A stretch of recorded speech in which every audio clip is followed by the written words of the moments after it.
Ben ritrovati, nuovo appuntamento con All In Sport. Come sempre andiamo subito a conoscere gli ospiti di questa puntata.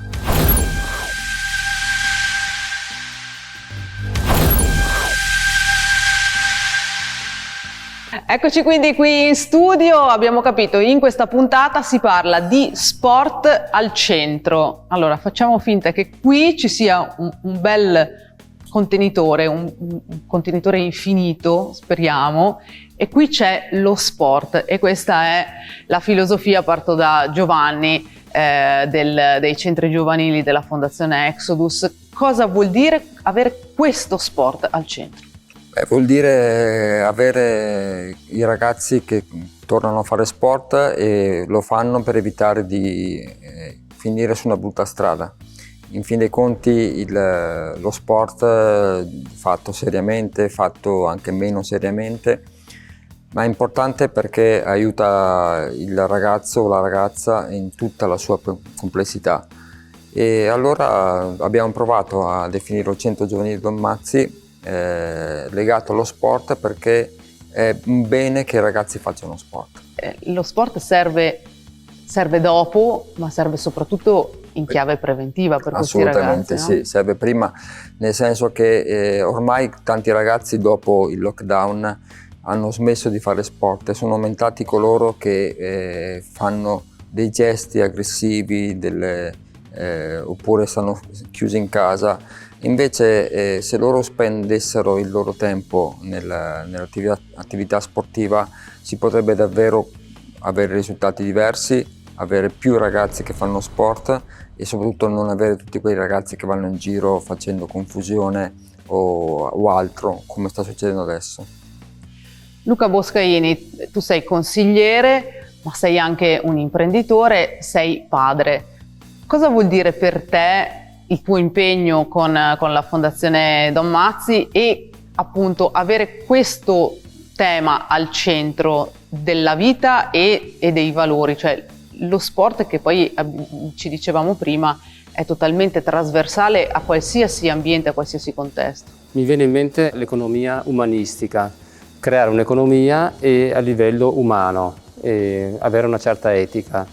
E appena ho visto l'opportunità con Giovanni, con i centri giovanili, secondo me è da prenderla subito al balzo e cavalcare l'onda. E dare l'esempio per primo è la cosa più difficile, ma anche più affascinante. Quindi i ragazzi che non hanno questa autostima è dovute a una crisi di famiglia, crisi di valori, crisi Covid, chiamiamolo, crisi anche di lavoro, quant'altro. E è sempre più importante dare un esempio. Questo te lo chiedo da imprenditore. È monetizzabile? Cioè sparare in faccia i numeri e dire guarda, questo vale così? Nell'economia umanistica non c'è il soldo, c'è il valore, e quindi bisogna andare oltre allo standard normale. Se scatta questo, allora cambia anche la società. Se invece è tutto monetizzabile, non andiamo da nessuna parte. Giovanni, si riesce con le famiglie a fare questo tipo di lavoro? Le famiglie sono, anche loro in questo momento, ci sono quelle che sono ben strutturate e quindi comunque l'attenzione al figlio è un qualcosa di presente e funzionante. Ci sono quelle dove non ci sono le famiglie vere e proprie, e dove abbiamo i ragazzi che vanno per strada a qualsiasi orario. Noi cerchiamo di esserci per tutte e due, perché comunque laddove la famiglia c'è bisogna dare una risposta all'attività, e dove la famiglia non c'è ancora di più. Le aziende invece come si relazionano con voi? È chiaro che Exodus è una forza, Don Antonio è una forza della natura, quindi riesce a muovere e a smuovere le coscienze e l'attenzione. Le aziende, visto che cerchiamo in qualche modo comunque di creare una cultura e di smantellare questa idea della monetizzazione proprio col segno del dollaro, come rispondono? Allora, nelle aziende sono in questo momento quelle che sono vicino a noi, sono aziende che nel corso degli anni hanno già pensato e affrontato al loro interno questa problematica. Le altre aziende che stiamo avvicinando adesso in questo periodo hanno bisogno di avere anche loro una spinta, una voglia, un desiderio di fare attività. L'azienda è sicuramente in un momento difficile, almeno la maggior parte in questo momento, non è che hanno tanti soldi, però hanno bisogno di avere energia per avere il massimo dai lavoratori propri, e quindi cercano di starci vicino perché noi possiamo portare un po' di energia. Luca, brevemente, siccome poi nella seconda parte facciamo un cambio e ti salutiamo, volevo chiedere a te invece una tua esperienza personale, un aneddoto che hai da raccontarci che ti fa capire che questa è la strada giusta. No, aneddoti sinceramente non ne ho tanti, però è molto interessante secondo me dare dei progetti validi e concreti alle aziende, che nell'imprenditoria serve concretezza e noi questo facciamo. E secondo me è sempre più importante, e se no altrimenti navighiamo nella poesia, nel fumo e nella filosofia. Ecco perché la mia funzione è quella di rendiamo concrete le cose, perché se no è bello però è... No, certo, la linguistica è molto importante, la parola progetto e progettazione è magnifica, lo capiremo anche nella seconda parte. Purtroppo diciamo è stata un po' spogliata del suo senso, perché ormai tutti hanno un progetto e poi tante volte però capiamo che non c'è sostanza dietro. Ci prendiamo una piccola pausa perché è il momento del primo servizio di questa nostra puntata. Andiamo a vedere dove ci porta Alberto Cristani. Assessore Corazzani, innanzitutto che anno è stato per lo Sport Veneto 2022? Mi sembra molto attivo. Sì, sicuramente attivo, un anno fatto di risultati di livello agonistico, di tanti eventi di caratura anche internazionale, però ricordiamo anche un anno complesso, difficile, perché il mondo dello sport veneto, come tutto il mondo dello sport, usciva dai 2 anni della pandemia che hanno significato una situazione di grave sofferenza per tutte le società sportive, il mondo di quello sport di base che noi guardiamo sempre con grande attenzione. E aggiungiamo il fatto, la recente situazione drammatica a livello internazionale che oltre ad angosciarci ha comportato delle conseguenze veramente pesanti per quanto riguarda il costo dell'energia, e questo si ripercuote anche nella gestione dell'impiantistica sportiva. Lo sport che è anche una risorsa, un veicolo per raccontare, per far conoscere il Veneto a livello mondiale, ecco, in quest'ottica anche la candidatura del Veneto come Regione Europea dello Sport 2024 è uno strumento importante. Sì, lo ricordiamo sempre, lo sport è uno straordinario veicolo di promozione dei territori, delle eccellenze dei territori, della nostra comunità veneta, che è una comunità così profondamente evocata allo sport. 2024, una tappa intermedia per poi il grande evento epocale, si può dire, per la Regione Veneto, Milano-Cortina 2026. Olimpiadi invernali e Paralimpiadi. Certamente non a caso le abbiamo presentate qua in provincia di Belluno e sappiamo che si tratta di un punto di arrivo per noi, ma anche di un punto di partenza.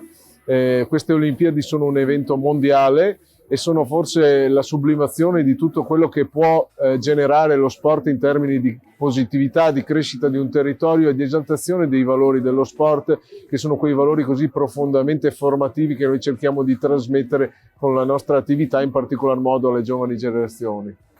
In questi anni di tuo assessorato si è consolidato ulteriormente la collaborazione con le istituzioni sportive del territorio veneto, in particolare CONI e CIP. Ecco, un segnale che fare squadra oggi più che nel passato è fondamentale.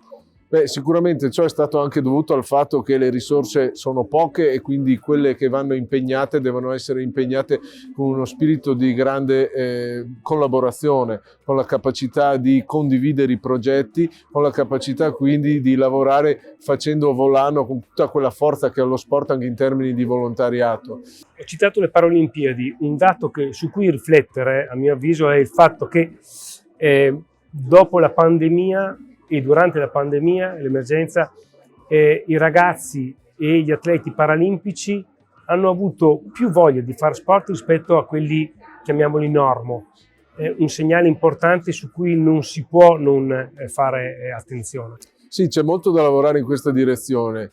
Gli atleti paralimpici ci danno uno straordinario esempio di come con la determinazione e la volontà si possono superare ostacoli che a noi magari sembrano insormontabili, e quindi per noi devono essere dei riferimenti e dobbiamo continuare a mettere a loro disposizione delle strutture impiantistiche adeguate ed anche vicinanza delle istituzioni, perché sappiamo che il fatto di promuovere eventi paralimpici esalta quello che è un valore straordinario dello sport, che è quello della solidarietà e della capacità di inclusione, e questo rappresenta una crescita per tutta la comunità.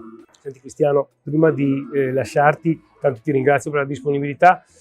C'è un progetto che vorresti portare a termine o compiere da qui a breve o magari prima delle Olimpiadi 2026? Beh, sicuramente a breve il conseguimento di questo titolo di Regione Europea dello Sport. Pensiamo che il Veneto lo meriti per le caratteristiche della nostra comunità, che è una comunità fortemente vocata allo sport, per i valori che ispirano i veneti, che sono sempre stati quelli del lavoro, del sacrificio, del raggiungimento di risultati, del miglioramento delle proprie performance, ma anche della grande solidarietà e della grande capacità di essere inclusivi. E quindi penso che il Veneto, come regione fatta di sport e di sportivi, meriti questo titolo di Regione Europea dello Sport. Cambio di ospite con un assist, perché abbiamo Federico Zenari che è il progettista dei centri giovanili. Cosa vuol dire nell'applicazione pratica? Beh, buongiorno, ciao a tutti. Intanto partiamo da una premessa. Pochi sanno effettivamente cosa vuol dire fare un progetto. Per esperienza io ho imparato sul campo, quindi non ho una qualifica di progettista, ho una qualifica di Welfare Community Manager, bellissima parola, che in realtà vuol dire facilitatore di comunità. Quindi io ufficialmente sono colui che va in una comunità, fa delle analisi e poi costruisce dei progetti che risolve i bisogni che sono usciti dall'analisi. Quindi questa è la mia vera attività. Il progetto di per sé è un documento, ok, in cui all'interno possiamo capire quali sono le fasi di attuazione di un'attività di tipo sociale in questo campo. Qual è la cosa sensazionale? Che spesso nel sociale non si fanno dei progetti basati su una metodologia, una valutazione delle entrate, delle uscite, valutazione dei costi del personale, valutazione delle collaborazioni, valutazione dell'impatto sociale, cioè faccio un'attività di tipo sociale che può essere un doposcuola, ad esempio, investo e mi costa 15.000 euro all'anno, però poi nel momento in cui lo lancio ho 4 bambini che partecipano. Questo è un progetto fallimentare. Quindi la mia attività per conto dei centri giovanili Don Mazzi, che si occupa di aggregazione giovanile, è capire quali sono le attività che effettivamente sono efficaci da un punto di vista sia economico ma anche qualitativo. Quindi fare dei servizi, costruire dei servizi che abbiano un impatto qualitativo superiore al normale. Quindi non basta prenderli, metterli là nel campo e buttare in mezzo a una palla, no.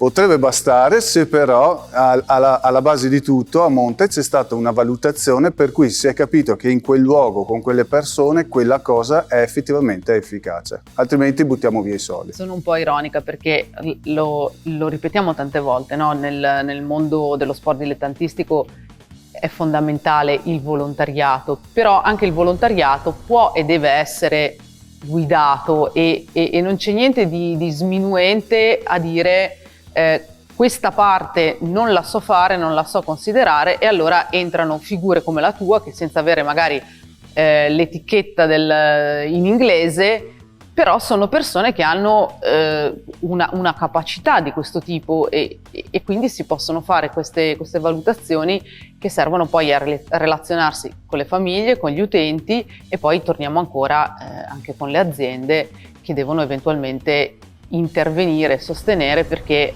Giovanni, poi torniamo un po' alla chiusura del cerchio. Se l'azienda, come dicevi tu prima, capisce che può da questa partnership avere un ritorno che sia di immagine, che sia anche proprio di scambio relazionale di quelle energie che dicevamo prima, e lo vede in una maniera strutturata, allora può credere. altrimenti c'è solo il benefattore, diciamo il mecenate, che mette semplicemente perché magari ha una relazione diretta, no? Noi cerchiamo di sfruttare questa capacità che ha Federico di fare dei progetti legati alle necessità delle persone.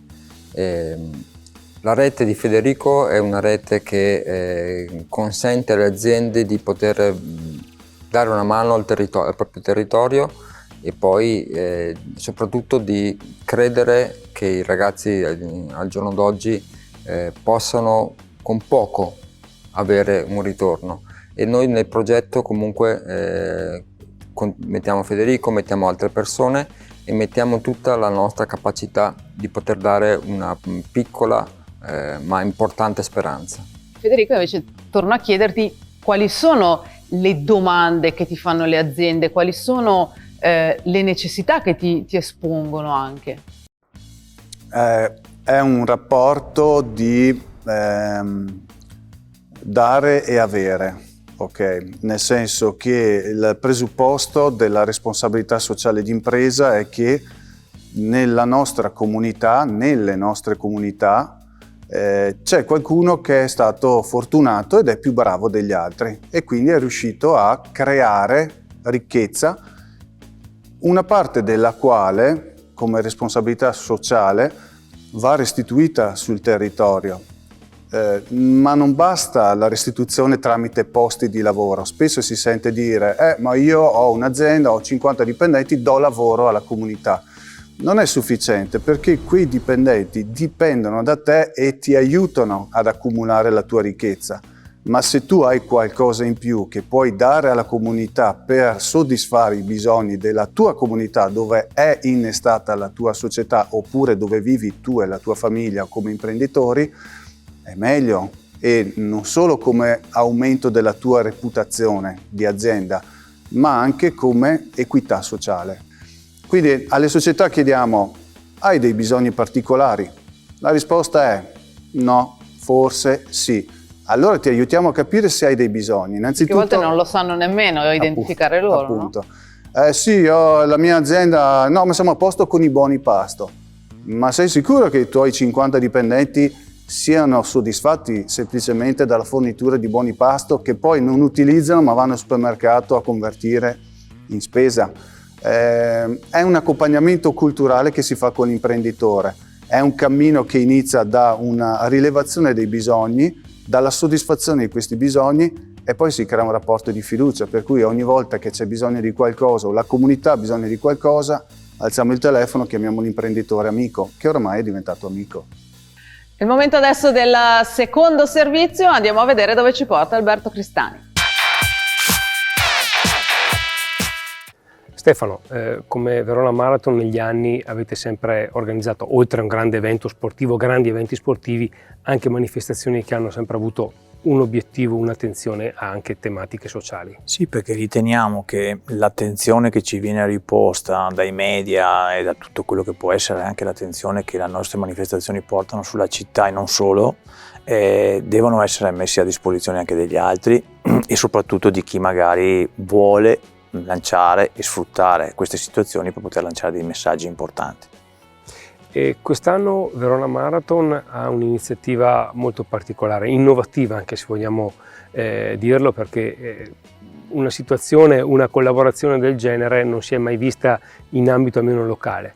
Diciamo, abbiamo conosciuto l'occasione e la fortuna di conoscere l'associazione Road Runner Heart, che è sostanzialmente un'associazione che si è inventata l'ingegnere Bonaccini, che è un atleta disabile paralimpico, ha partecipato anche alle Olimpiadi nel salto in lungo, e lui, essendo un ingegnere, a un certo punto si è immaginato di poter aiutare anche gli altri e quindi ha messo le sue conoscenze a disposizione della ricerca per cercare di continuare a migliorare le protesi, in particolare quelle sportive. E oggi ha un'associazione, chiaramente raccoglie dei fondi per poter permettere a ragazzi di qualsiasi età che vogliono mettersi in gioco nel mondo dello sport di metterli in condizioni di avere l'attrezzatura per poter iniziare a fare attività sportiva. insomma un progetto ambizioso, anche perché comunque qui si parla di attrezzatura che ha dei costi importanti, no? Sì, costi importanti, perché tenete presente che una protesi sportiva per fare atletica leggera, nello specifico, siamo nell'ordine dei 4.000 euro a protesi, e quindi con questa prima, diciamo, edizione di questo progetto legato alla Maratona di Verona ci siamo immaginati, ci siamo posti come obiettivo di acquistare 2 protesi. Ora con questo obiettivo dovremo iniziare un percorso per individuare dei ragazzi che abbiano voglia di mettersi in gioco su questo progetto, di mettersi a disposizione e quindi creare un percorso all'inizio probabilmente tecnico, motorio e poi agonistico, e questi ragazzi quindi possono iniziare un percorso anche proprio di rivincita e di mettersi in gioco nel mondo sportivo, che sappiamo che, se ben frequentato da questi ragazzi, pone insomma sicuramente situazioni per loro molto importanti. Senti, nello specifico, allora, diamo delle indicazioni. La Maratona di Verona, chi si iscrive darà una parte dell'iscrizione per questa causa. Mi spiega nel dettaglio. Allora, ci sono 3 possibilità sostanzialmente. La prima possibilità è che già iscrivendosi una quota Verona Marathon la destinerà a questo progetto. L'altra situazione è all'interno dell'iscrizione fare un'ulteriore donazione. La terza possibilità è fare una donazione diretta all'associazione. Verona, secondo te, ma non solo Verona, anche il Veneto, sono più attenti allo sport inclusivo, sono più attenti allo sport paralimpico? Hai notato una crescita di attenzione verso questo mondo? Ma allora, che la crescita e soprattutto l'attenzione ci sia posta, assolutamente sì. Abbiamo un eterno problema, e adesso mi metto le vesti un attimo di Fondazione Bentegodi, ma non siamo gli unici a essere in questa situazione. Sono purtroppo che l'impiantistica molto spesso non è adeguata a poter accogliere diciamo tutte le discipline che si potrebbero dare, offrire meglio a chi vuole mettersi in gioco e ha però delle situazioni di mobilità diverse dalle nostre. Grazie ancora per essere stati con noi e grazie a voi per essere stati in compagnia di All In Sport. Vi aspetto alla prossima puntata.